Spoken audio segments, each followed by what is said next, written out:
Bismillahirrahmanirrahim. Assalamualaikum warahmatullahi wabarakatuh. Perkenalkan, nama saya Suci Ramadhani dari kelas M228 dengan NIM 22040702114. Baik, di sini saya akan menjelaskan satu persatu definisi clear beserta contohnya.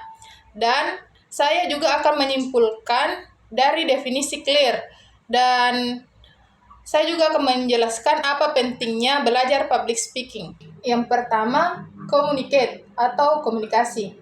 Ini merupakan proses mengembangkan kemampuan berkomunikasi secara efektif dan efisien.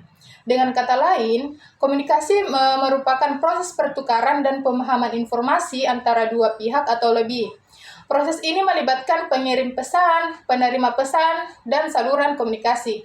Adapun definisi menurut para ahli, menurut Shannon dan Weaver, komunikasi adalah proses transfer informasi dari satu titik atau sumber ke titik yang lain atau penerima melalui saluran tertentu dengan bantuan kode atau nodes. Adapun contohnya yaitu ketika dua orang teman berbicara melalui telepon.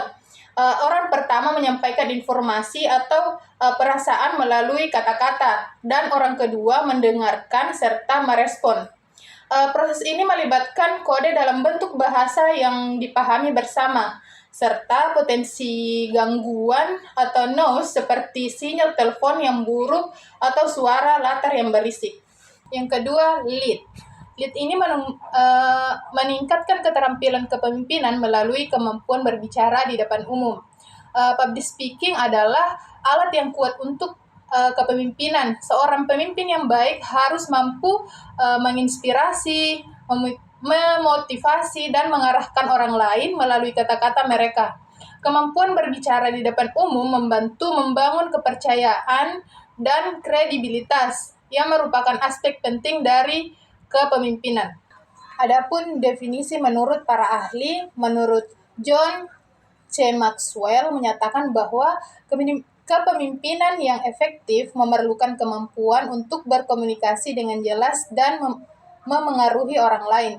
Adapun contohnya yaitu seorang pemimpin yang baik harus bisa berbicara dengan jelas dan meyakinkan agar orang lain mau mengikuti arahannya. Misalnya, seorang CEO yang berbicara di depan timnya saat memperkenalkan visi baru perusahaan.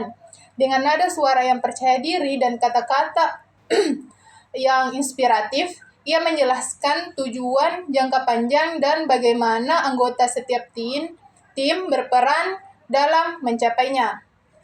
Hal ini tidak hanya memberi kejelasan, tetapi juga memotivasi karyawan untuk bekerja lebih baik. Adapun yang ketiga yaitu educate. Educate mengajarkan audiens tentang ide atau informasi penting dengan cara yang menarik. Salah satu tujuan utama public speaking adalah untuk mendidik atau menginformasikan audiens. Ini melibatkan penyampaian ide atau informasi penting dengan cara yang menarik dan mudah dipahami. Seorang pembicara yang baik harus mampu memecah konsep kompleks menjadi bagian-bagian yang lebih sederhana dan relevan bagi audiens. Adapun definisi menurut para ahli yaitu Gar Reynolds menekankan pentingnya desain presentasi yang jelas dan visual yang mendukung pesan. Menurutnya, pembicara yang baik adalah pendidik yang baik. Mereka tahu bagaimana menghilangkan kebisingan dan fokus pada inti pesan, sehingga audiens dapat belajar dengan efektif. Adapun contohnya, seorang dokter memberikan presentasi tentang pencegahan penyakit jantung dengan menjelaskan faktor resiko, gejala, dan langkah-langkah pencegahan yang dapat dilakukan disertai dengan ilustrasi dan data yang relevan. Yang keempat, adab. Ini berarti menyesuaikan cara berbicara berdasarkan siapa audiensnya dan dalam situasi apa komunikasi berlangsung. Seorang pembicara yang baik harus bisa mengenali karakteristik audiensnya dan menyesuaikan gaya komunikasi agar pesan dapat diterima dengan efektif.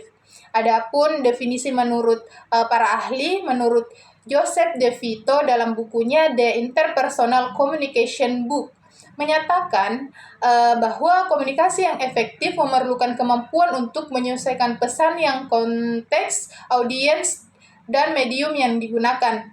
Adapun contohnya yaitu seorang pembicara yang berbicara di acara formal seperti seminar bisnis menggunakan bahasa profesional dan nada bicara yang serius.